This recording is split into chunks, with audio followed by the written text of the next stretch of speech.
Since the primary task of all the sultan's concubines was the birth of his children, and preferably sons, women who could not get pregnant were not favored. However, they did not always have a sad fate. Only young and healthy girls got into the sultan's palace, so the risk that some of them would not be able to become a mother for health reasons was minimal. When selecting girls for the harem, they paid attention to their figure. She was supposed to be feminine. The hair also had to grow only in the right places, according to the female type, so to speak. The voice should have been gentle, and the pelvis should have been wide.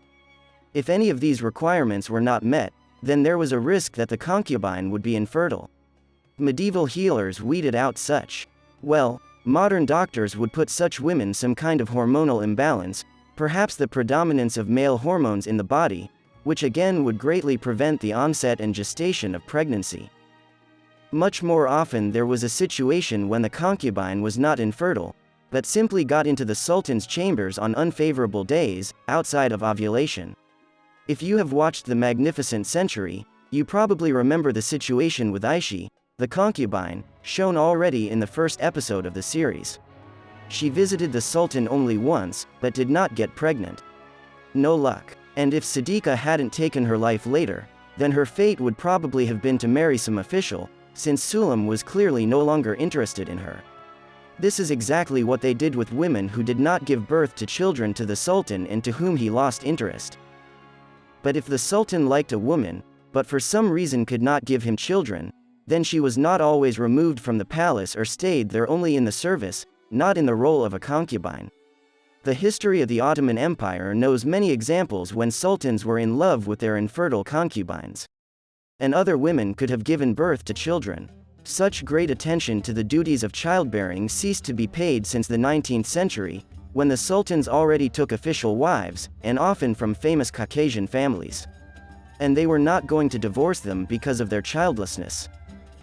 Gulfem Hatun is an example of such a concubine in the harem of Sultan Sulam the Magnificent.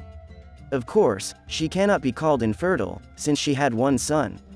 Unfortunately, he died at an early age from an infectious disease.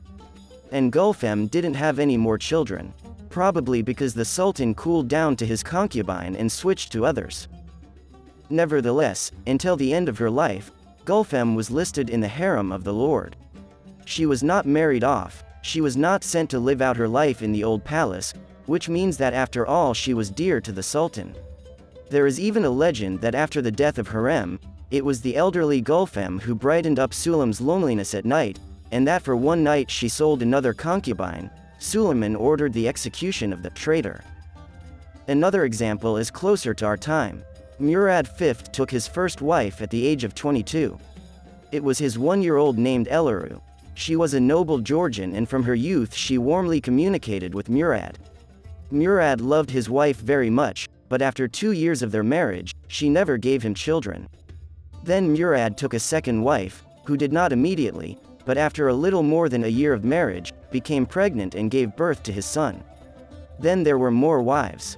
But despite such an abundance of beauties around him, Murad never forgot his Elaru. He declared her his main wife. And this is despite the fact that for many years of marriage she has never been able to get pregnant. This woman was, indeed, infertile. Elaru was smart and beautiful. Infertility was her only drawback. When Murad was dethroned, she remained imprisoned with him. And after his death, she never married again.